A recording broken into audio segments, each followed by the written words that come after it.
Hello everyone, सर्वांचं या ठिकाणी दख्खन प्रबोधनच्या ऑनलाईन प्लॅटफॉर्म खूप खूप स्वागत आहे. मी दिलीप मुसळे. मित्रांनो, एमपीएससी मार्फत नुकतीच district women and child development officer group B ची एक एक्झाम ऑनलाईन स्वरूपामध्ये झालेली आहे आणि या एक्झाममध्ये इंग्लिशचे 20 प्रश्न आले होते. या 20 प्रश्नांचं या ठिकाणी सखोल विश्लेषण या ठिकाणी आपल्याला पाहायचे. बाय द वे, मी 2011 पासून ते 2026 पर्यंतच्या up to date each and every question पेपरचं सविस्तरपणे विश्लेषण या ठिकाणी ऑलरेडी वेगवेगळ्या याच्यामध्ये केलेलं आहे. तर एक नवीन पेपर रिसेंट ट्रेंड प्रमाणे नक्की आयोग नक्की कशा प्रकारे प्रश्न विचारतं, तर एक चांगलं उदाहरण या ठिकाणी लेक्चरमध्ये तुम्हाला पाहायला भेटेल. त्याचबरोबर ही एक्झाम जी आहे ही ऑनलाईन स्वरूपामध्ये झालेली आहे आणि ही एक्झाम ऑनलाईन घेत असताना एक छोटीशी चूक या ठिकाणी दिसते आपल्याला. ती चूक काय या ठिकाणी मी तुम्हाला इंट्रोड्यूस करतो आणि सगळ्यांनी मित्रांनो एंड चुकवू नका. एक महत्त्वाची अनाउन्समेंट मला या ठिकाणी करायची, त्या दृष्टीने हा एक अत्यंत महत्त्वाचा लेक्चर आहे. सर्वांनी अगदी काळजीपूर्वकपणे तो लेक्चर बघा. तर हा district women and child development officer statistical ऑफिसरचा या ठिकाणी हा ग्रुप बी चा पेपर आहे. ही जी एक्झाम आहे ही 14 मे रोजी झालेली 2026 ला, म्हणजे हा रिसेंट पेपर आहे आणि याची ज्याला आपण म्हणतो आन्सर की सुद्धा अवेलेबल झालेली आहे. एमपीएससीच्या पोर्टलवर जाऊन तुम्ही इझिली हा क्वेश्चन पेपर डाउनलोड करू शकता. हा रिसेंट ट्रेंडचा पेपर आहे. एमपीएससी मध्ये या पेपरमध्ये खूप छान प्रश्न या ठिकाणी इंग्लिशचे विचारलेले आहेत. सविस्तरपणे या ठिकाणी लेक्चर मध्ये आपल्याला पाहायचे. सर्वांनी हा लेक्चर जो आहे हा शेवटपर्यंत बघा मित्रांनो. तर बघा, या ठिकाणी 21 पासून ते 40 पर्यंतचे जे काही प्रश्न आहेत ह्या पेपर 1 मध्ये, तर ते जनरली इंग्लिश विषयाचे. तर यांना थोडं सखोलपणे समजून घ्या. काय दिलेले बघायचं. इथे तुम्हाला एका बाजूला 3 वाक्य दिलेली आहे आणि खाली विचारलंय a set of sentences above belongs to the class or type of, बरोबर आहे, ऑफ द सेंटेन्स. म्हणजे सिम्पली तुम्हाला वाक्याचा टाईप विचारलाय किंवा वाक्याचा क्लास विचारलाय. टाईप म्हणजेच काय, एक वाक्य जसं आपण म्हणतो वाक्य हे कशा कोणकोणत्या टाईप मध्ये डिवाइड झालेले आहे, तर त्याला आपण काइंड सुद्धा म्हणू शकतो, क्लासेस सुद्धा म्हणू शकतो. तर बेसिकली मित्रांनो जे वाक्य आहे हे according to form and according to function अशा 2 वेगळ्या प्रकारांमध्ये ते डिवाइड झालं असतं.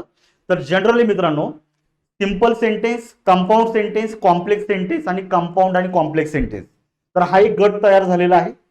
त्याचबरोबर स्टेटमेंट आहे, त्याला असर्टिव्ह सेंटेन्स म्हणतो, त्यालाच डिक्लेरेटिव्ह सेंटेन्स म्हणतो.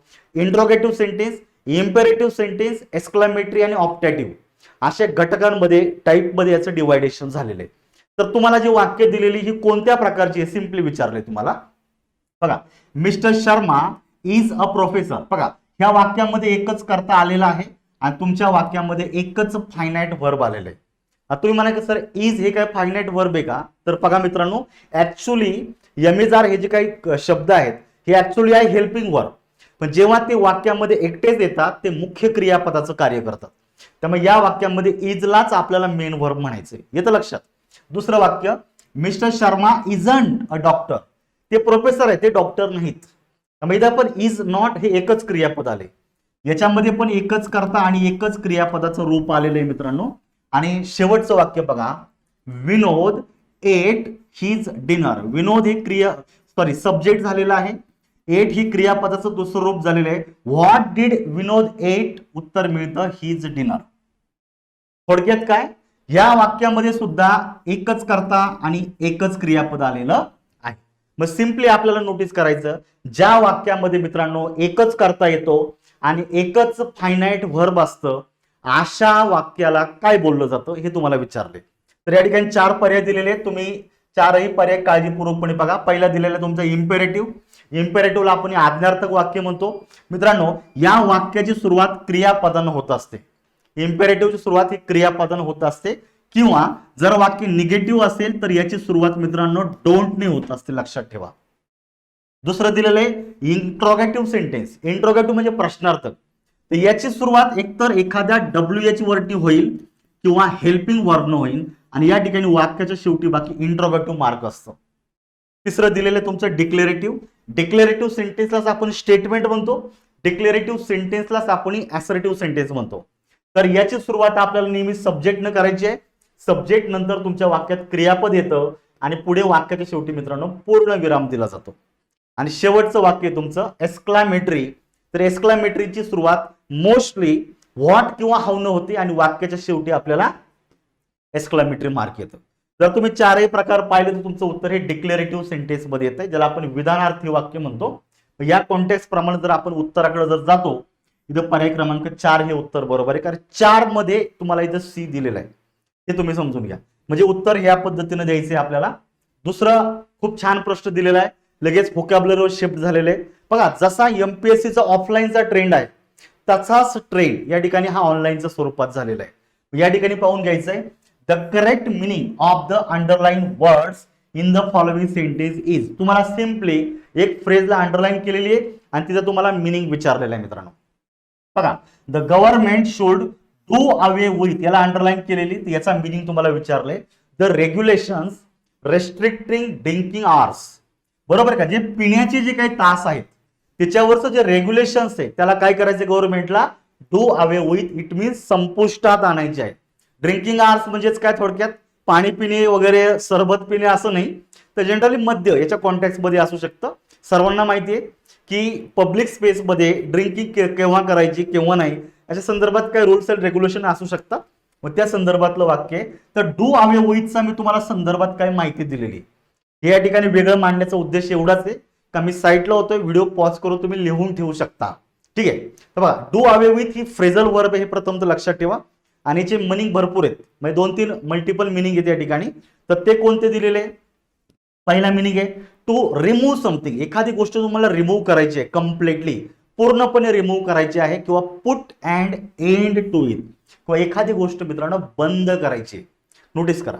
दुसरा अर्थ दिलाय टू अबॉलिश किंवा टू स्टॉप युजिंग, एखादी गोष्ट जी यूज केली जाते तिला यूज करायचं थांबवणं, म्हणजे थोडक्यात काय, बंद करणं. आणि तिसरा दिलेला आहे, हा इन्फॉर्मल यूज आहे, तर to put someone to death, एखाद्याला मारणे किंवा टू कमिट सुसाइड, किंवा आपण सुसाइड करणे किंवा आपण म्हणतो आत्महत्या करणे, असा एक इन्फॉर्मल मिनिंग याचा झालेला आहे. तर कॉन्टेक्स्चुअली तुम्हाला मिनिंग विचारलेलं बघायचं. तर government should do away with, याला आपल्याला पोस्टपोन म्हणायचं का रे, पोस्टपोन होणार नाही. पोस्टपोन म्हणजे आपल्याला पुढे ढकलायचंय, तर रूल्स अँड रेग्युलेशन पुढे ढकलण्या संदर्भात काही चर्चा नाहीये. ॲबॉलिश उत्तरात आलं पाहिजे. ॲबॉलिश म्हणजे एखादी गोष्ट रद्द करणे, थांबवणे असा अर्थ होते. डिक्लेअर करणे म्हणजे अनाऊन्स करणे, इथं अनाउन्समेंटसाठी डू अवे विथ वापरत नाहीये. आणि फोर्स म्हणजे जबरदस्ती करणे किंवा आपण म्हणतो बळाचा वापर करून काही गोष्टी करणे, तर इथं पण त्याचा काही संबंध येत नाहीये. सरळ सरळ तुम्हाला ॲबॉलिश उत्तर निघतंय. तर हे 3 मिनिंग आपलं व्यवस्थित नोट डाऊन करा, पुढच्या एक्झामसाठी त्याचा नक्की फायदा होऊ शकतो. पुढे बघा, खूप छान प्रश्न विचारलाय. Identify the following sentence of sentences with the correct S V agreement. आता हे वाक्य तुम्हाला इम्पॉर्टंट आहे बघा. करेक्ट शोधायचे काय, सब्जेक्ट अँड वर्ब अग्रीमेंट. तुमच्या वाक्यामध्ये एक सब्जेक्ट आहे आणि तुमच्या वाक्यात पुढे आलेलं क्रियापद. तर जनरली कर्ता आणि क्रियापद यांच्यामध्ये सुसंगतपणा असला पाहिजे, म्हणजे अकॉर्डिंग टू सब्जेक्ट आपल्याला क्रियापदाचं रूप हा आपल्याला निवडावं लागतं. तर तुम्हाला 3 वाक्य दिलेली आहेत, वाक्य काळजीपूर्वक वाचा मित्रांनो, तुमच्या लगेच लक्षात येत आहे. बघा, a number of boys were playing in the ground. There are a number of cows in the shade.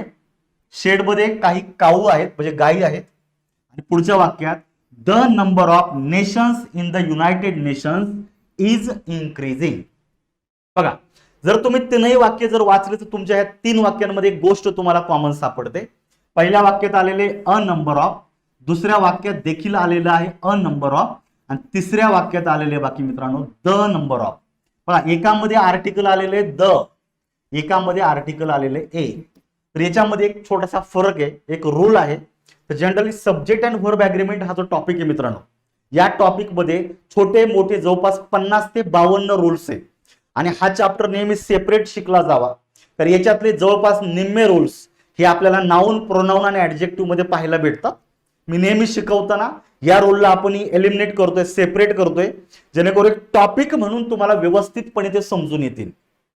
कारण हा असा टॉपिक आहे याच्यामध्ये 2011 ते 2026 पर्यंत 110 पेक्षा जास्त प्रश्न आयोगाने विचारलेले सब्जेक्ट अँड वर्ब अग्रीमेंटवर. मग याला नेहमी स्वतंत्ररित्या पाहिलं तर ते लॉंग टर्मला व्यवस्थित तुमच्या लक्षात राहील. तर याच्या ठिकाणी एक रूल आहे आणि तो रूल या ठिकाणी मी तुम्हाला दाखवतो, जो नेहमी मी माझ्या क्लासरूम मध्ये लेक्चर मध्ये शिकवत असतो. पहा काय दिलेलं आहे, अ लार्ज, स्मॉल, ग्रुप किंवा ग्रेट. आर्टिकल आले ए आणि पुढे दिलेले नंबर ऑफ चालेल किंवा अ ग्रुप ऑफ सुद्धा चालेल. जेव्हा अ नंबर ऑफ किंवा अ ग्रुप ऑफ अशा फ्रेजेस तुमच्या वाक्यात येतात आणि यांच्यामध्ये एखादं ऍडजेक्टिव्ह येऊ शकतं, लार्ज, स्मॉल, गुड, ग्रेट, काही पण येऊ शकतं. तर या सगळ्या फ्रेजेस बरोबर आहे. यांच्यानंतर तुम्हाला वाक्यामध्ये मित्रांनो अनेक वचनी नाम म्हणजे प्लुरल नाउन वापरायचं आहे किंवा सर्वनाम वापरायचं आहे आणि क्रियापद देखील प्लुरलच घ्यायचं आहे. बरोबर आहे की नाही? म्हणजे अ लार्ज नंबर ऑफ, याच्यानंतर अनेक वचनी नाम आणि अनेक वचनी क्रियापद घ्यायचंय. वाक्य बघा, इथे दिलेले a group of students are discussing on the topic. A group ऑफच्या नंतरचं नाम अनेक वचनी आणि क्रियापद सुद्धा अनेक वचनी. Same a large number of, याच्यानंतरचं नामही अनेक वचनी आणि क्रियापद पण अनेक वचनी झालेलं आहे. बघा, फक्त अ नंबर ऑफ जरी आलं तरी चालेल, याच्यानंतरचं नाम अनेक वचनी, रेफ्युजीज अनेक वचनी आणि क्रियापद सुद्धा अनेक वचनी झाले. बरोबर आहे? हा एक कॉमन पॅटर्न नोटीस करा. फक्त रोल इथे बदलतोय मित्रांनो, जेव्हा या फ्रेज मध्ये आर्टिकल द येतं. काय येतं? द. इथे आलेलं आहे ए. द नंबर ऑफ अशी फ्रेज येते. तर या फ्रेज मधला हेड वर्ड हा नंबर हा नाऊन आहे, याच्या वचनाप्रमाणे पुढे क्रियापद बदलावं लागतं. तर नंबर हा एक वचनीच आहे, याच्यानंतर येणार नाम बाकी अनेक वचनी येणार आहे. म्हणजे जेव्हा तुम्ही वाक्यामध्ये ही जी फ्रेज आहे द नंबर ऑफ घेता, याच्यानंतर तुम्हाला प्लुरल नाउन घ्यायचंय. नोटीस करा, काय प्लुरल नाउन तुम्हाला घ्यायचं आहे, पण तुम्हाला जे क्रियापद घ्यायचंय मित्रांनो ते सिंग्युलर व्हर्ब तुम्हाला म्हणजे वाक्य वापरायचंय. कसं क्रियापद घ्यायचं आहे? एक वचनी घ्यायचंय. मग बघायचं आता, the number of boys, the number of books in our library is less.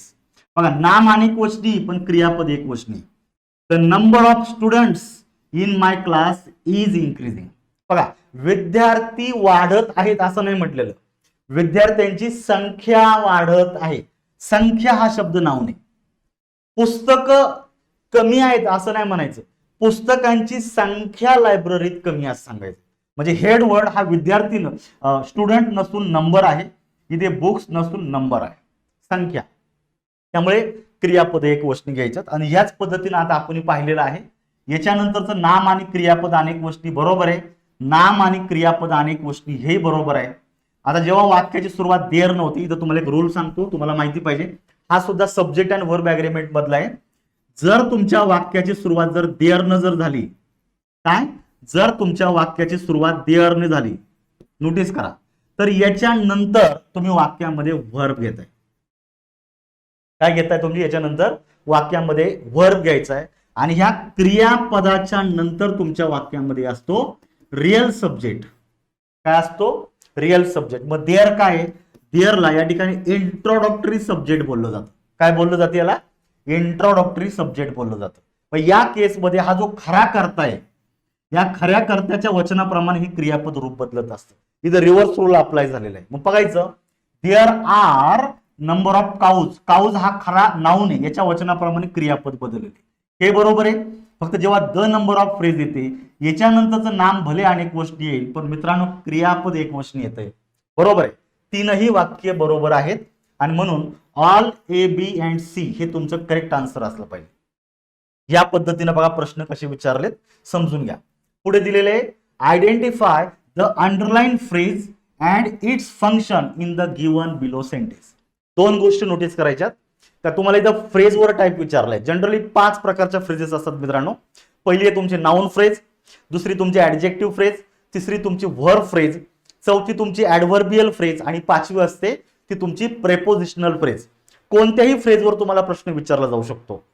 By the way, आयोगानं ह्या टॉपिकवर खूपच अगदी बोटावर मोजण्या इतके प्रश्न आतापर्यंत विचारलेले आहेत, पण विचारलेले आहेत. त्यामुळे हा रिसेंट पेपर मधला खूप छान प्रश्न आहे. इथे तुम्हाला दोन गोष्टी करायच्यात. पहिलं, तुम्हाला या 5 पैकी ही कोणत्या प्रकारची फ्रेज आहे हे तुम्हाला आयडेंटिफाय करायचं. आणि 2 नंबरला ही फ्रेज वाक्यामध्ये काय कार्य करते म्हणजे फंक्शन करते हे तुम्हाला सेपरेटली विचारलेले. चेक करूयात आपण काय दिलेले वाक्यामध्ये. बघा, आय झाला तुमच्या वाक्यामध्ये सब्जेक्ट, सॉ झालं क्रियापदाचं दुसरं रूप, आय सॉ हिम, हिम झाला वाक्यामध्ये ऑब्जेक्ट. आता नोटीस करायचं, जेव्हा वाक्यामध्ये क्रियापदाच्या नंतर कर्म येतो, कर्माच्या नंतर 2 गोष्टी पॉसिबल आहेत. एक तर तुम्ही ऍडव्हर्बियल वापरू शकता किंवा तुम्ही कॉम्प्लिमेंट वापरू शकता. या 2 गोष्टी पॉसिबल आहे किंवा याच्यातलं काहीच येणार नाही. डिपेंड तुमचं वाक्य कसं येते. आणि जर येत असेल तर एक तर ऍडव्हर्ब असेल किंवा कॉम्प्लिमेंट असेल. तर या ठिकाणी नोटीस करायचं मित्रांनो, आय सॉ हिम हा करता क्रियापद कर्म झालेले. मग आता वाक्यातील जे क्रियापद आहे ह्या क्रियापदाला जर तुम्ही हाऊने जर प्रश्न विचारला तर काय होतं बघा. How did you see him, तू त्याला कसं पाहिलं, कसंच उत्तर निघतंय इन ग्रेट हरी. तू त्याला कसं पाहिलं, त्याला मी घाईत पाहिलं. तो कसा होता, घाईमध्ये होता. तर नोटीस करा, जेव्हा वाक्यातील क्रियापदाला हाऊने प्रश्न विचारला जातो पुढे आपल्याला भेटतं ऍडवर्ब ऑफ मॅनर. काय होतं आपल्याला भेटतं ऍडवर्ब ऑफ मॅनर. म्हणजे ही जी फ्रेज आहे ही वाक्यात ऍक्च्युअल फंक्शन काय करते मित्रांनो, ऍडवर्बचं फंक्शन करते. इथपर्यंत क्लिअर झाले. मग आता बघा हिचा टाईप कोणता विचारलाय, तर बेसिकली ज्या फ्रेजची सुरुवात प्रेपोजिशनली झालेली असते आणि तिच्या नंतर त्याचा ऍडिशनल भाग आहे तर जनरली याला प्रेपोजिशनल फ्रेज म्हणायचं, याला नाउन फ्रेज म्हणायचं नाही, हे लक्षात ठेवा. त्यामुळे नाउन फ्रेज असणारे दोन्ही पर्याय रिमूव्ह झाले. आता राहिलं तुमचं प्रेपोजिशनल फ्रेज. इथपर्यंत बरोबर आहे. मग आता याच्यानंतर ही जी फ्रेज आलेली ही हिला आपल्याला वाक्यातलं फंक्शन काय आहे तुमचं ऍडव्हर्बियल आहे. हे कॉम्प्लिमेंटचं कार्य करत नाही. मग का करत नाही, तर जनरली कॉम्प्लिमेंट बघा दोन प्रकारचे कॉम्प्लिमेंट असतात. मी थोडीशी स्पेस करतो म्हणजे लक्षात येईल. तुमच्या वाक्यात एक सब्जेक्ट आहे, तुमच्या वाक्यामध्ये आलेला आहे पुढे वर्ब आणि याच्यानंतर लगेचच कॉम्प्लिमेंट आला. तर हा जो काही कॉम्प्लिमेंट आहे हा सब्जेक्ट विषयी माहिती देतो म्हणून याला मी सब्जेक्ट कॉम्प्लिमेंट असं बोलतो. काय म्हणतो याला मी, सब्जेक्ट कॉम्प्लिमेंट असं म्हणतो. सब्जेक्टची माहिती दिली जाते, बरोबर आहे की नाही. मग आपण या ठिकाणी म्हणतो ना ही इज अ टीचर. मग आता या वाक्यामध्ये ही झाला सब्जेक्ट, इज हा झाला लिंकिंग वर्ब, हा एकटाच आलेला आहे. तो कोण आहे, अ टीचर, हा झाला कॉम्प्लिमेंट. मग हा जो कॉम्प्लिमेंट आहे हा कर्त्याची माहिती देतो म्हणून याला मी सब्जेक्ट कॉम्प्लिमेंट असं म्हणणार. काय म्हणणार मी, सब्जेक्ट कॉम्प्लिमेंट. आणि सब्जेक्ट कॉम्प्लिमेंट मध्ये दोन गोष्टी येऊ शकतात, एक तर नाउन येऊ शकतो किंवा मित्रांनो याच्यामध्ये याला ऍडजेक्टिव्ह येऊ शकतो. ह्या दोघांचाच वापर सब्जेक्ट कॉम्प्लिमेंट म्हणून करता येतो. आता ही एक भाग झाला. आणि एक दुसरी संकल्पना आहे, तुमच्या वाक्यात आहे सब्जेक्ट, सब्जेक्टच्या नंतर आलेला आहे वर्ब, वर्बच्या नंतर आलेला आहे ऑब्जेक्ट आणि ऑब्जेक्टच्या नंतर आलेला आहे कॉम्प्लिमेंट. पण हा जो काही कॉम्प्लिमेंट आहे हा सब्जेक्टची माहिती न देता हा ऑब्जेक्टची माहिती देतो. तर याला मी म्हणणार आहे ऑब्जेक्ट कॉम्प्लिमेंट. काय म्हणणार आहे मी, ऑब्जेक्ट कॉम्प्लिमेंट. मग याचं उत्तर आपण एक वाक्य तुम्हाला सांगतो मी, बघायचं. किरण अँड अमीर. आता याला मी वाक्यामध्ये सब्जेक्ट म्हणणार आहे. किरण अँड अमीर, बरोबर आहे की नाही. Named their baby Azad. Notice करा, किरण आणि आमिर झाला सब्जेक्ट, नेम्ड झालं वाक्यातलं क्रियापद. म्हणजे किरण आणि आमिरनं त्यांच्या मुलाचं नाव ठेवलेलं आहे. देअर बेबी झाला वाक्यामध्ये ऑब्जेक्ट. काय नाव ठेवलेलं आहे, आझाद. आता हा झाला कॉम्प्लिमेंट. मग आता नोटीस करा, आझाद हे बेबीचं नाव आहे का आझाद किरण आणि आमिरचं नाव आहे, बेबीचं नाव आहे. जेव्हा वाक्यात कॉम्प्लिमेंट ऑब्जेक्टची माहिती देतं याला ऑब्जेक्ट कॉम्प्लिमेंट म्हणायचं. मग आता बघा कॉम्प्लिमेंट एक तर नामाची माहिती देणार आहे सब्जेक्टची किंवा ऑब्जेक्टची. पण आपलं जे वाक्य या ठिकाणी दिलेलं आहे हे कॉम्प्लिमेंट नाहीच आहे. त्यामुळं इथे ते नामाची म्हणजे या ठिकाणी कर्त्याची माहिती देणार नाही किंवा कर्माची माहिती देणार नाही. जेव्हा ते क्रियापदाची माहिती देतं तर क्रियापदाची माहिती देणारा शब्द मित्रांनो ऍडव्हर्बियल असतो. त्यामुळे उत्तर येते तुमचं preposition phrase and function as adverb. त्यामुळे 3 नंबरचं उत्तर तुमचं करेक्ट आहे. पुढे बघा, we ought to inculcate patriotic feelings in youth. हे वाक्य रिपीट झालेलं आहे. तर सर्वांना माहिती आहे ग्रुप सी 2025 चा पेपर आहे. सेम वाक्य सेम स्ट्रक्चरचा प्रश्न दिलेला आहे. We ought to inculcate patriotic feeling in the youth. तुम्ही पेपर चेक करू शकता. तर जनरली ह्या पेपरमध्ये सुद्धा दिलेलं आहे the modal underline in the sentence above expresses. काय एक्सप्रेस करतो, तर जनरली मॉडेल ऑक्झिलरी जो दिलेला आहे तुमचा आउट टू यानं मोस्टली काय सांगितलं जातं मित्रांनो, मॉरल ऑब्लिगेशन सांगितलं जातं. सेम विचारलं या ठिकाणी यांनी काय दिलेलं आहे, identify the correct meaning of the underline modal auxiliary in the above sentence ought to. तर इथे तुम्हाला कॅपॅसिटी उत्तरात देत नाही, हा परमिशन देत नाही किंवा रिक्वेस्ट करत नाही.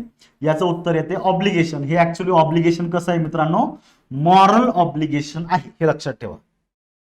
पुढे बघा, the idiom to make both ends meet. Implies. इडियमचा मिनिंग तुम्हाला विचारलाय थोडक्यात, to make both ends meet. म्हणजे बघा थोडक्यात आपण उदाहरण सांगतो या ठिकाणी की एखाद्या व्यक्तीला 10,000 रुपये पगार आहे. महिन्याला एखाद्या व्यक्तीला पगार किती आहे? 10,000 रुपये. मग आता तुम्ही सांगा, जर एखाद्या व्यक्तीला जर पगार जर इतका तुटपुंजा असेल किंवा कमी असेल, तर तो त्याच्या दैनंदिन गरजा, त्याच्या फॅमिलीच्या गरजा ह्या कशा बशा भागवत असणार आहे? बरोबर आहे का? ह्या 10,000 रुपये पगारामध्ये तो अगदी मोठी 4 व्हीलर खरेदी करू शकणार नाही, मोठा बँक बॅलन्स जमवू शकणार नाही किंवा इतर गोष्टी काही करू शकणार नाही. हा जेमतेम तुमचा दैनंदिन खर्च तो व्यक्ती भागवू शकतो. हे तुम्हाला याच्यामधून सांगायचं. म्हणजे थोडक्यात काय, तुमचं जेवढं उत्पन्न आहे त्या उत्पन्नाच्या प्रमाणातच तुम्ही खर्च करताय. बरोबर आहे की नाही? किंवा तुमचा जो काही खर्च आहे हा उत्पन्नाच्या प्रमाणामध्येच तुम्ही करताय, हे तुम्ही गृहीत धरायचं. हा याचा अर्थ झाला to make both ends meet. इथं 2 एंड्स म्हणजेच काय मित्रांनो? इथं 2 एंड दिलेले आहेत. तर एक एंड या ठिकाणी दिलेला आहे मित्रांनो तुमचा अर्निंग. पहिला तुमचा एंड आहे तुमचा अर्निंग आणि दुसरा आहे तुमचा एक्सपेंडिचर. एक्सपेंडिचर तुमचा इकडे होणार उत्पन्न आणि दुसऱ्या बघा झालेला तुमचा खर्च. तर बघा जेवढा खर्च तेवढंच तुमचं उत्पन्न आहे, किंवा जेवढं तुमचं उत्पन्न आहे त्याच्यात प्रमाणात तुम्ही खर्च करताय. म्हणजे याचा इक्वल हे झालेला आहे. थोडक्यात याला समजून घ्या. इथं दिलेलं बघा, तो सेटल अँड इश्यू, काही संबंध नाही इश्यू सेटल करायचा. स्पेंड मोर दॅन अर्निंग, कसा करणार कर्ज, पैसे थोडेच भेटणार त्याला. युनाइट टू पार्टीज, कुणाला जोडायला वगैरे करायचं नाहीये. इथं उत्तर येतं डी मध्ये, to keep the expenses within the income. तुमची जी इन्कम आहे त्या इन्कमच्या स्वरूपात तुमचा एक्सपेन्स म्हणजे तुमचा खर्च ठेवणे. याला आपण मराठीमध्ये थोडक्यात म्हणतो अंथरून पांघरून पाय पसरणे. बरोबर आहे की नाही? जेवढं तुमचं अंथरून असेल तेवढंच पाय पसरा. म्हणजे तुमच्या खर्चाच्या प्रमाणामध्ये तुम्ही, तुमच्या इन्कमच्या प्रमाणात तुम्ही खर्च करा. तुम्हाला डी ला उत्तरात घ्यायचं आहे. डी आहे पर्याय क्रमांक 2 मध्ये. खूप छान प्रश्न आलेला आहे. पुढचा दिलेलं बघायचं, are you blaming me for your loss. हे वाक्य इंट्रोगेटिव्ह सेंटेन्स आहे. Correct passive structure corresponding to the above sentence is. तुम्हाला या ठिकाणी याचा पॅसिव्ह वाईज विचारलाय. मित्रांनो जेव्हा पण तुम्हाला इंट्रोगेटिव्ह सेंटेन्स येतं ना, काय इंट्रोगेटिव्ह सेंटेन्स येतं ना, तर तुम्ही त्याचा पॅसिव्ह वाईज करताना रचना काळजीपूर्वकपणे पाहायची. हे सगळ्यात इम्पॉर्टंट असतं. म्हणजे चुका ज्या आहेत त्या तुमच्या होणार नाही. तर आपलं सिम्पली काय म्हणतो, ऍक्टिव्ह वाईस मधला कर्ता पॅसिव्ह वाईस मध्ये कर्म बनतो आणि ऍक्टिव्ह वाईस मधलं जे काही कर्म असतं ते पॅसिव्ह वाईस मध्ये मित्रांनो कर्ता बनतं. बरोबर आहे की नाही? मग आता बघा या ठिकाणी ह्या वाक्यामध्ये यू हा सब्जेक्ट आहे, तो पॅसिव्ह व्हॉइस मध्ये शेवटी देणार आहे. पण या ठिकाणी एकाही वाक्यामध्ये बाय न करता जोडलेला नाहीये, त्यामुळे इथे याचा संबंध संपला. कर्म काय बघायचं, ब्लेमिंग मी. हा मी हा वाक्यामध्ये खरा ऑब्जेक्ट आहे. आता मीचं रूपांतर इकडे काय होणार आहे मित्रांनो, आय मध्ये होणार आहे सब्जेक्ट करताना. मग आता आयच्या नंतर एम येतो, इज येतो का आर येतो? आयच्या नंतर नेहमी काय येत असतं मित्रांनो, एम येतो. पण याचं जेव्हा इंट्रोगेटिव्ह करायचं तर आधी एम घ्या आणि नंतर आय घ्या. ही रचना आली पाहिजे, एम आय. तर बघा आर यू न सुरुवात होणार नाही, पर्याय क्रमांक 1 गेला. दुसरी गोष्ट ब्लेमिंग मी, हे तुमचं वाक्य प्रेझेंट कंटिन्युअस आहे, कारण are plus verb plus ING. जेव्हा तुमचं वाक्य नोटीस करायचं बी प्लस व्हर्ब प्लस आयएनजीच्या स्वरूपात असतं, तर याचा जेव्हा तुम्हाला पॅसिव्ह व्हॉइस करायचा तेव्हा तुम्ही एम इज आर पैकी एक घ्यायचाच आहे जो दिलेला आहे तो. त्याच्यानंतर तुम्हाला बीई आयएनजी घ्यायचंय. बिंग सांगतो वाक्य चालू काळातलं आहे आणि याच्या नंतर क्रियापद तिसऱ्या रूपात घ्यायचं, हे सांगते वाक्य चालू काळाचा पॅसिव्ह आहे. मित्रांनो पहिलं तर तुमचं चुकलेलं आहे. दुसरं बघा असं आहे, एम आय बिंग ब्लेम्ड, हे तुमचं पॅसिव्हची रचना बरोबर येते. पुढे बघा एम आय ब्लेम, या ठिकाणी बीई आयएनजीचा वापर केला नाही म्हणून पर्याय क्रमांक 3 चुकला. एम आय बिंग ब्लेमिंग, इथं बिंगच्या नंतर क्रियापद हे तिसऱ्या रूपात पाहिजे होतं, ब्लेमिंग चालत नाही म्हणून डी सुद्धा चुकला. म्हणजे मित्रांनो आपण एलिमिनेशनने 3 पर्याय रिमूव्ह केले. म्हणजे बी ला उत्तरात घ्यायचंय am I being blame for your loss, ह्या पद्धतीनं रचना येते. मग बी ला जर उत्तरात जर घ्यायचं असेल तर बी आहे पर्याय क्रमांक 2. त्यामुळे जेव्हा आपण ऍक्टिव्हचा पॅसिव्ह किंवा पॅसिव्हचा ऍक्टिव्ह करायला येतं तेव्हा वाक्याच्या प्रकारानुसार रोल बदललेले. विधानार्थी वाक्याचा पॅसिव्ह वेगळ्या प्रकार आहे, इंट्रोगेटिव्ह सेंटेन्सचा पॅसिव्ह वेगवेगळ्या प्रकारे, इम्पेरेटिव्ह सेंटेन्सचा पॅसिव्हही वेगळ्या प्रकारे. जर कंपाऊंड सेंटेन्स आलं त्याचा पॅसिव्ह वेगवेगळ्या प्रकारे असतो. सिंपल सेंटेन्स असतं ज्याच्यामध्ये एकच फायनाइट वर्ब असतं त्याचा पॅसिव्ह वेगळ्या प्रकारचा असतो. म्हणजे अशा वेगवेगळ्या प्रकारानुसार ह्या गोष्टी येतात. इन्फिनिटिव्ह असेल तर पॅसिव्ह बदलतो. वाक्यात ट्रान्झिटिव्ह वर्ब ऐवजी इनट्रान्झिटिव्ह वर्ब आहे म्हणजे अशाही वाक्याचा पॅसिव्ह वाईज होतो तो वेगळ्या प्रकारे होतो. त्यामुळे वेगवेगळ्या टाईपचे पॅसिव्ह कसे होतात हे अगदी काळजीपूर्वकपणे तुम्ही नोट्समध्ये समजून घ्या. हे काळाची गरज आहे तुम्हाला. The suffix which changes the noun circle into adjective form correctly. आता मूळ नाउन आहे तुमचं सर्कल आणि याचं रूपांतर कशात करायचंय मित्रांनो, ऍडजेक्टिव्ह मध्ये करायचंय. मग ऍडजेक्टिव्ह मध्ये करताना कोणतं शब्द तयार होणार आहे किंवा कोणतं त्याला सफिक्स जोडायचं ते विचारले. तर या ठिकाणी बघायचं मित्रांनो, एएनटी या ठिकाणी सर्क्युलरला जोडणार नाहीये, एएनटी सुद्धा जोडणार नाहीये. मोस्टली हे जे दोन आहेत याला आपण नाउन सफिक्स सुद्धा म्हणू शकतो. तर जनरली याचं उत्तर येते तुमचं AR, सी मध्ये उत्तर येते, फुल येणार नाही. सर्क्युलर असा शब्द तयार होतो. CIRCULAR शब्दामध्ये थोडा बदल होतोय सर्कलचं. सर्क्युलर शब्द तयार होतो का जो ऍडजेक्टिव्ह गटामध्ये जातोय. त्यामुळे त्या सी ला उत्तरामध्ये घ्यायचं आहे. इथं पर्याय क्रमांक 1 हेच उत्तर तुम्हाला दिलेलं आहे.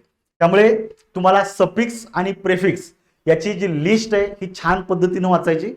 स्पेशल जेव्हा तुम्ही सफिक्स घेता तेव्हा नाउन सफिक्स कोणते, ऍडजेक्टिव्ह सफिक्स कुठले, वर्ब सफिक्स कुठले आणि ऍडवर्ब सफिक्स कुठले, स्पष्टपणे याच्यामधला जो काही बदल आहे तो तुम्हाला समजून घ्यायचा. ही तुम्हाला अत्यंत गरजेचं आहे.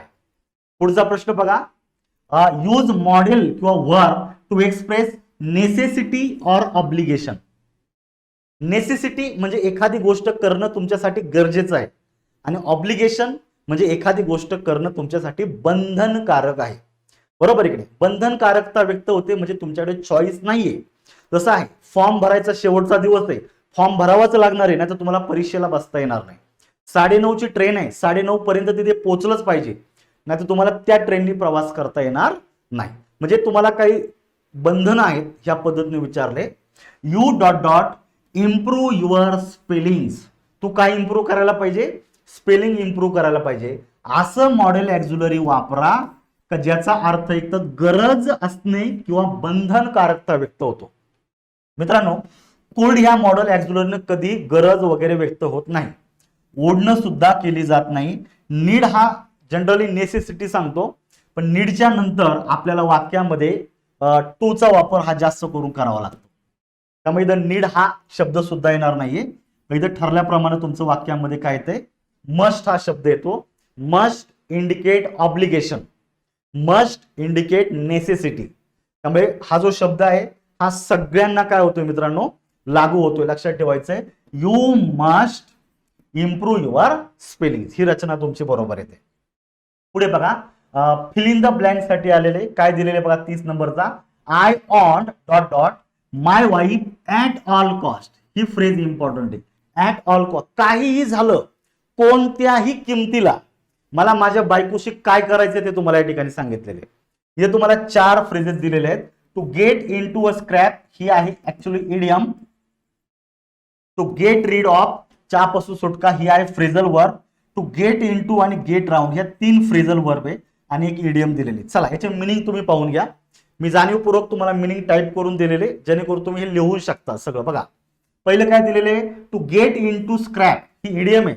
हिचा अर्थ होतो मित्रांनो to find yourself in difficulty, awkward and troublesome situation. स्वतःला तुम्ही अशा परिस्थितीमध्ये पाहता कधी परिस्थिती डिफिकल्ट आहे, थोडं तुम्हाला ऑकवर्ड फील होतोय किंवा तुम्हाला खूप त्रास वेदना या ठिकाणी होत आहेत. तर इथं या फ्रेजचा मग इडियमचा इथं काही संबंध नाही. आय वॉन्ट मला काय पाहिजे आहे, माझे बायको कशी, ऍट ऑल कॉस्ट काही झालं तरी कुठल्याही किमतीला. तुम्ही स्वतःहून तिथं पडायचंय अडचणीत असं इथं काय दिलेलं नाहीये. ही मॅच होत नाही. टू गेट रीड ऑफ ही मॅच होती. म्हणजे थोडक्यात काय, हा एक असा व्यक्ती आहे ज्याचं लग्न झालंय त्याला कळेल बऱ्यापैकी.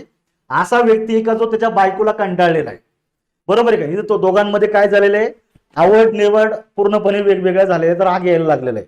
म्हणून हा म्हणतो मला कुठल्याही किमतीला माझ्या बायकोपासून माझी सुटका करून घ्यायची आहे. समजून घ्या, माझ्या बायकोपासून माझी सुटका करून घ्यायची आहे. इथं फ्रेज आहे to get rid of. To get rid of it means to throw away, remove or stop having something or someone you do not want. म्हणजे जे तुमच्या सोबत आहे त्यांच्यापासून तुम्हाला हे करायचं, म्हणजे सुटका करून घेणे असा याचा सरळ सरळ मिनिंग निघतो आहे गेट रीड ऑफचा, का जे तुमचं एक्झॅक्टली उत्तर आहे. मग गेट इनटूचा अर्थ काय होतो? टू एंटर अ प्लेस, एखाद्या ठिकाणी तुम्ही पोहोचणे, काही संबंध नाहीये. To become interested in a hobby, एखाद्या खेळामध्ये, एखाद्या तुमच्या आवडीच्या याच्यामध्ये तुमचं आवड निर्माण होते, काही संबंध नाहीये. To start a new career or job, होणार नाही. किंवा to become involve in a difficult situation, इथं परिस्थिती मांडलेलीच नाही चांगली वाईट, इथं स्पष्ट दिलेले माझी बायको, मग माझ्या बायकोपासून मला स्वतःची मुक्तता करून घ्यायची आहे. सरळ सरळ मिनिंग निघतो आहे. आणि पुढे दिलेले आहे to get round, pursuing people, avoid rules, finding time for task. तर इथं कुणाला परस्यू करायचं वगैरे असं होणार नाही. बेस्ट तुमचा 2 नंबरचं उत्तर येते. 31 नंबरचा प्रश्न खूप खूप इनोव्हेटिव्ह आहे, छान दिलेला आहे, काळजीपूर्वकपणे बघा. Identify the type of sentence, बघा हे महत्वाचं आहे. The type of sentences given below. तुम्हाला इथं खाली 4 वाक्य दिलेली आहेत आणि या 4 वाक्यांचा टाइप विचारलाय मित्रांनो. आता तुम्ही 4ही पर्याय जर पाहिजे तर तुमच्या लक्षात येते सिंपल, कंपाऊंड, बरोबर आहे की नाही. इथं सिंपल आणि कंपाऊंड असे 2 प्रकार दिलेले आहेत. पण इथं आपल्याकडे अजून 2 प्रकार आहेत, सिंपल आहे, कंपाऊंड आहे, कॉम्प्लेक्स आहे आणि कंपाऊंड आणि कॉम्प्लेक्स आहे. पाहूया काय दिलेलं आहे. वी मस्ट ईट, आपण अन्न खायला पाहिजे, ग्रहण करायला पाहिजे. ऑर नाही तर वी कॅन नॉट लिव्ह. मित्रांनो ऑर हे कोऑर्डिनेटिंग कंजंक्शन आहे आणि या कोऑर्डिनेटिंग कंजंक्शननं 2 स्वतंत्र वाक्य जोडलेले आहे. त्यामुळे जे वाक्य तयार होतं ते असं कंपाऊंड सेंटेन्स. काय तयार असतं ते? कंपाऊंड सेंटेन्स असतं. मग आता जर तुम्ही जर पाहिलं तर तुमच्या लगेच लक्षात येतं हे सिंपल नाही. मग सिंपलचा पर्याय रिमूव्ह करा, सिंपलचा पर्याय रिमूव्ह करा. लगेच आपण 50-50 वर आलो. दुसरं वाक्य बघायचंय. We must eat to live, आपण जगण्यासाठी खाल्लं पाहिजे, खाण्यासाठी नाही जगायचं, जगण्यासाठी खाल्लं पाहिजे. बघा मित्रांनो, ज्या वाक्यामध्ये एकच कर्ता असतो, ज्या वाक्यात एकच फायनाइट व्हर्ब असतं, अशा वाक्याला सिंपल सेंटेन्स बोललं जातं. म्हणजे बी मध्ये काय मित्रांनो? सिंपल सेंटेन्स दिलेलं आहे. मग आता बघा इथे 2 नंबरला सिंपल दिलेलं आहे, पण 4थ्यामध्ये बाकी कंपाऊंड दिलेले का, जे चुकीचं आहे. झालं, उत्तर इथंच निघलं तुमचं. पर्याय क्रमांक 2, म्हणजे उरलेले 2 आहेत, त्यातला 3रं वाक्य सिंपलच पाहिजे आणि 4थं तुमचं कंपाऊंडचं पाहिजे. कसं ते पाहून घ्या. हॅव्हिंग फिनिश्ड हिज एक्सरसाइज ही पुट अवे हिज बुक्स. तर जनरली हेच वाक्य मी तुम्हाला दुसऱ्या पद्धतीने लिहून दाखवतो. हे वाक्य बघा, हे 3 नंबरचं वाक्य या ठिकाणी लिहितो. ही finished his exercise,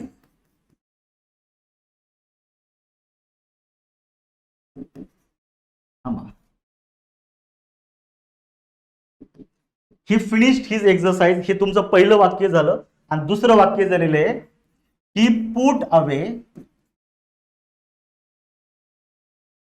his books, हे तुमचं दुसरं वाक्य झालं. आता ही 2 वाक्य हे दोन्ही मेन क्लॉजेस आहे, कारण याच्यामध्ये कर्ता, क्रियापद, कर्ता आणि क्रियापद आलेले. त्या 2 वाक्यांचं रूपांतर तुम्हाला एका वाक्यामध्ये करायचं. जेव्हा 2 वाक्यांचं तुम्हाला एकाच वाक्यात रूपांतर करायचं, तेव्हा मित्रांनो तुम्हाला हे जर सिंपल सेंटेन्स जर बनवायचं असेल तर हे जे दोन्ही पण आहेत, हे दोन्ही पण मेन क्लॉजेस आहेत. जर 2 मेन क्लॉजचं रूपांतर एकाच सिंपल सेंटेन्स मध्ये करायचं असेल तर जी क्रिया प्रथम घडली त्या प्रथम क्रियेचं क्लॉजचं रूपांतर तुम्हाला कशामध्ये करायचं आहे मित्रांनो? फ्रेज मध्ये करायचं आहे. कशामध्ये करायचंय? फ्रेज मध्ये. याच्यात जे मुख्य क्रियापद आहे याचं तुम्ही पार्टिसिपल मध्ये रूपांतर असं वेगळ्या प्रकारे करू शकता. मग तुम्ही म्हणू शकता हॅव्हिंग फिनिश्ड हिज एक्सरसाइज, हा झाली फ्रेज. हिला क्लॉज म्हणायचं नाही, नोटीस करा ही फ्रेज आहे, कारण याच्यावर एकही करता नाही आलेला, करता नाहीये.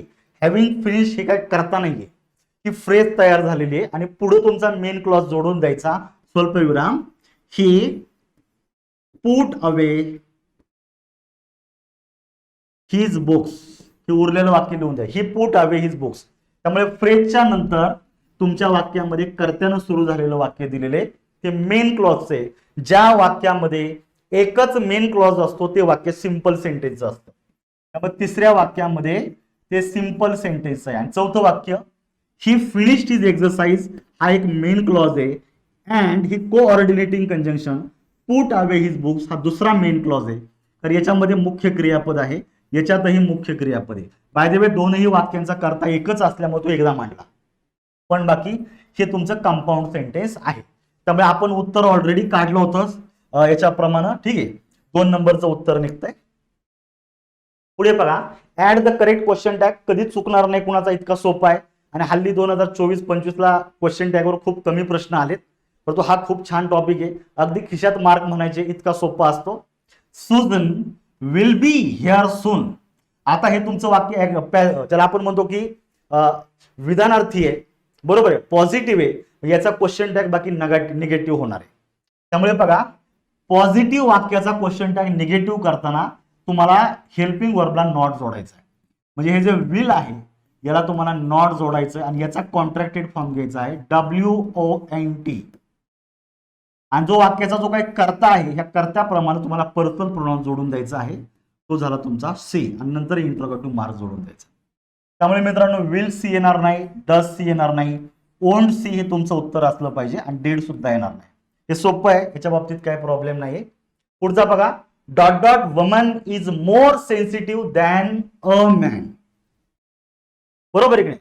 स्त्री ही पुरुषापेक्षा अधिक सेन्सिटिव्ह असते. इथं मॅनला तुलना करताना इथं अ मॅन वापरलाय. इथं अ मॅन म्हणजे एक व्यक्ती का रे, तर नाही. इथं प्रत्येक व्यक्ती, जेव्हा एखादं नाम, बरोबर आहे, जेव्हा एखादं नाम त्याच्या विशिष्ट वर्गाचं, क्लासचं रिप्रेझेंटेटिव्ह म्हणून वापरलं जातं, तेव्हा त्याचा अर्थ होतो एनी किंवा एव्हरी. प्रत्येक स्त्री किंवा प्रत्येक पुरुष अशा अर्थाने येतं, तेव्हा त्या नामाच्या अगोदर आर्टिकल वापरलं जातं ए. मग जसं आर्टिकल इथे तसंच आर्टिकल या ठिकाणी सुद्धा पाहिजे. A women it means every women किंवा any women is more sensitive than a man it means any man or every man.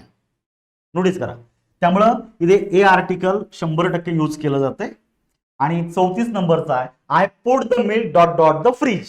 आता फ्रीजच्या आतमध्येच ठेवणार आहे, बरोबर आहे की नाही? मी मिल्क कुठं ठेवलं? फ्रीज मध्ये ठेवलं. ऍट होणार नाही, ऑन होणार नाही, बाय होणार नाही. जनरली इथं इन हे प्रिपोजिशन आहे, इन द फ्रीज, फ्रीज मध्ये ठेवलं. तर जनरली इथे इंटू सुद्धा चालला असता.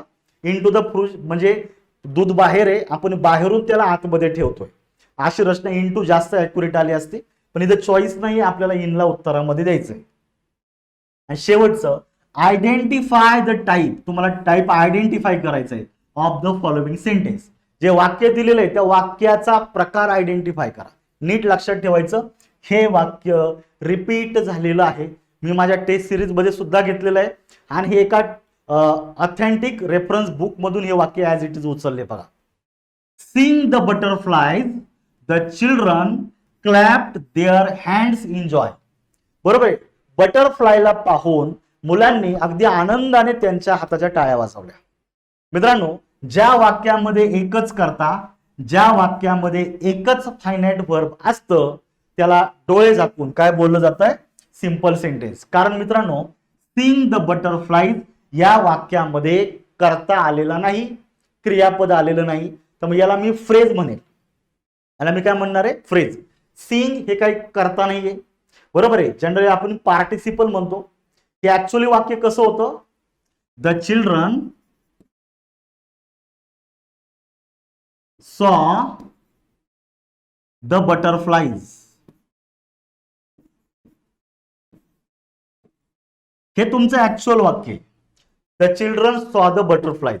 मग इथं काय केलं? ह्या वाक्याचं रूपांतर फ्रेज मध्ये करायचं, आणि सिंपल सेंटेन्स बनवण्यासाठी तुम्हाला जे मुख्य क्रियापद दिलं जातं, जी प्रथम ऍक्शन आहे त्यातील जे क्रियापद दिलं जातं त्याचं रूपांतर तुम्हाला पार्टिसिपल मध्ये करायचंय. त्यामुळे या सॉचं रूपांतर केलेलं आहे सीइंग, उरलेलं वाक्य जोडून दिलेलं आहे. आणि हा जो द चिल्ड्रन हा सब्जेक्ट आहे, हा दुसऱ्या वाक्यातही असल्यामुळं तो पहिला काढून टाकलेला आहे. म्हणजे वाक्य झालं seeing the butterfly the children clap their hands in joy. हे सिंपल सेंटेन्स आहे, याला चुकूनही आपण दुसऱ्या टाईप मध्ये टाकू शकत नाही. आणि जे तुम्हाला मी मगाशी बोललो होतो, आयोगानं ऑनलाईन एक्झाम घेतली आणि एक चूक केली. बघा, 5 प्रश्न एका पॅराग्राफवर मराठीचे टाकलेले आहेत, आणि 5 प्रश्न इंग्लिशच्या पॅराग्राफवर टाकलेले आहेत. पण विशेष बाब म्हणजे मित्रांनो, पॅराग्राफच दिला नाही. बघा, डायरेक्टली प्रश्न दिलेले आहेत, पॅराग्राफच दिला नाही. की ऑनलाईन आहे, 100 प्रश्नांचा पेपर घेताना अशी अवस्था झालेली आहे. बरे फक्त इंग्लिशसाठी नाही, मराठीमध्ये सुद्धा पॅराग्राफ दिला नाही, डायरेक्टली पॅराग्राफच्या खालचे प्रश्न दिलेत आणि सॉल्व्ह करा. अरे कसं सॉल्व्ह करणार? बरोबर आहे की नाही? नंतर ही चूक लक्षात आली आणि आयोगाने सगळेच्या सगळे प्रश्न कसे करून टाकले, फायनल आन्सर की मध्ये हॅश करून टाकले. हे मराठीत पण असंच झालेलं आहे. म्हणजे एका पेपरमध्ये 40 प्रश्नांपैकी 10 प्रश्न हॅश. विचार करा, 100 प्रश्न ऑनलाईन मध्ये जर अशी अवस्था असेल तर पुढे राज्यसेवा, गट ब, गट क, एमपीएससी सरळ सेवा, एवढे सारे शिफ्ट 1, शिफ्ट 2, 1, 2, 3 दिवस, 4 दिवस, 5 दिवस, 8-8 दिवसापर्यंत चालेल एक्झाम. एवढे सेट बनवताना चुका होऊ शकणार नाही का? ऑफलाईन कधीही बरी, नो प्रॉब्लेम. लक्षात ठेवा. त्यामुळे अशी गंमत आहे. बरं, पेपर जर सपोज चुकीचा आहे, जर तुम्ही पेपर डाउनलोड केला तर पेपरमध्ये तुम्हाला पॅराग्राफच दिसणार नाही, डायरेक्टली तुम्हाला प्रश्न दिसतील असे. मग मी जरा विचार केला की आयोगाकडनं पेपर अपलोड करताना चूक झाली. आन्सर की तर नाही चुकणार, फायनल आन्सर की. इथे जर तुम्ही सगळ्यात चुकीच दिले याचा अर्थ पेपरमध्ये पॅराग्राफच नाहीये. मग विचार करा तुम्ही का अशी गंमत ऑनलाईनची होते.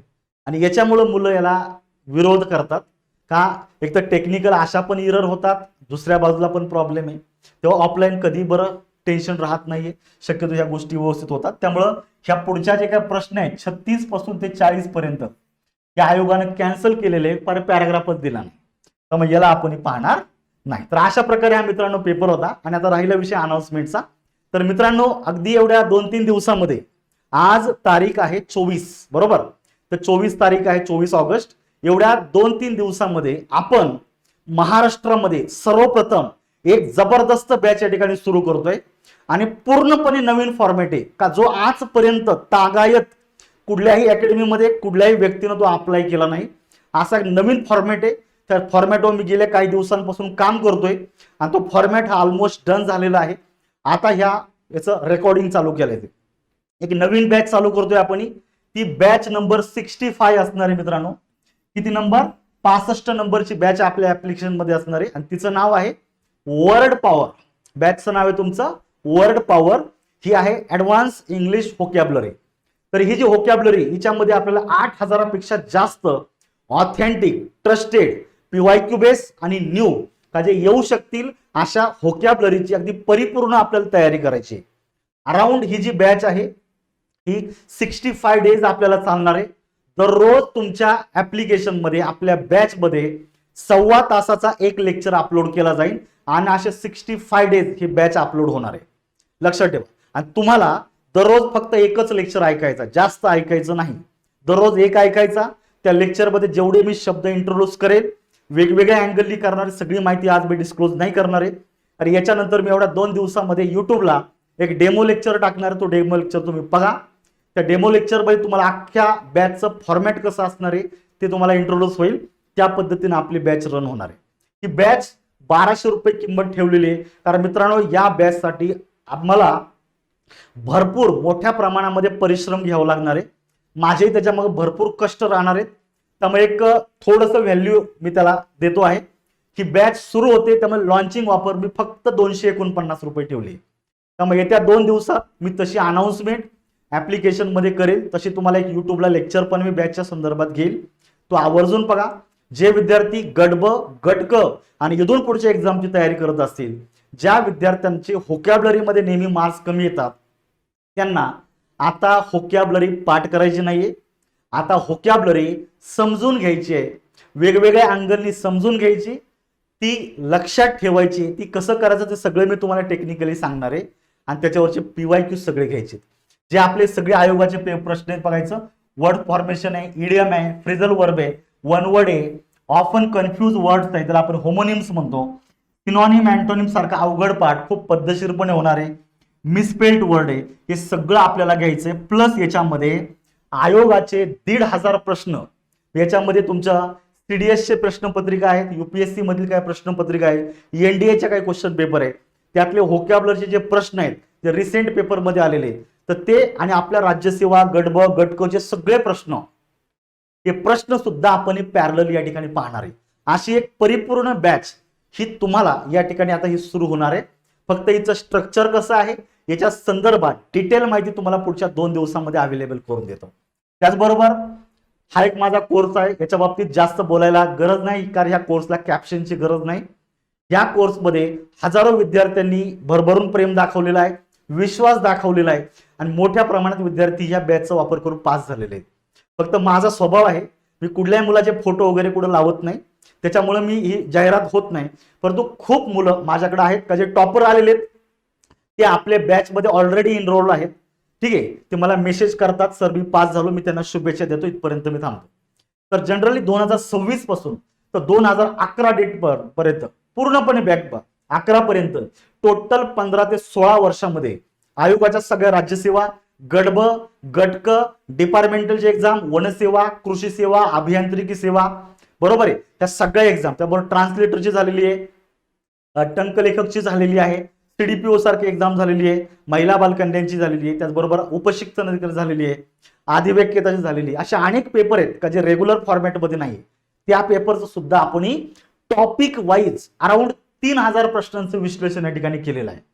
ठीक आहे, आणि त्याचबरोबर तुम्हाला एक ऍडिशनल बेनिफिट असा आहे का तुम्हाला फुल क्वेश्चन पेपरचं सुद्धा अनालिसिस त्याच्यामध्ये अवेलेबल करून दिलेलं आहे. तुमच्या मनामध्ये कुठलाही पेपर येऊ द्या, फार तुम्हाला वाटलं चला मला राज्यसेवा 17चा पेपर पाहिजे, जस्ट क्लिक करा, प्ले होऊन जातोय. मला 2011चा PSIचा पेपर पाहिजे, क्लिक करा, तुम्हाला प्ले होऊन जाईल ऍज इट इज. त्याची PDF सुद्धा तुम्हाला अवेलेबल करून दिलेलं आहे, होकॅपच्या मायक्रो नोट्स सुद्धा अवेलेबल करून दिलेले आहे. इतका जबरदस्त कोर्स आहे, याच्याशिवाय तुम्हाला पर्याय नाही. हा व्यवस्थित कोर्स आहे, अजूनही संधी आहे, तुम्ही जॉईन करा, अगदी माफक फी मध्ये तुम्हाला अवेलेबल करून दिलेला आहे. आणि हा तिसरा कोर्स सध्या ऍप्लिकेशन मध्ये चालू आहे, दररोज त्याचं रेकॉर्डिंग मी या ठिकाणी करत आहे मित्रांनो. सिम्प्लिफाईड इंग्लिश, ज्या विद्यार्थ्यांना वाटतंय का माझा स्कोर हा नेहमीच कमी येतोय, मी खूप प्रयत्न करतोय, खूप बॅचेस लावलेले आहेत, तरी पण मला काय बेनिफिट होत नाही, तर हा कोर्स या ठिकाणी अवेलेबल करून दिलेला आहे. रेनन मार्टिन आहे, पालन सुरे आहे, त्यांच्यातली एक्झरसाइज पद्धतशीरपणे मी शिकवलेली आहे. त्याचबरोबर अगदी बेसिक पासून ऍडव्हान्स पर्यंतचे सगळे रूल टॉपिक वाईज आपण या ठिकाणी व्यवस्थित कव्हर करतोय.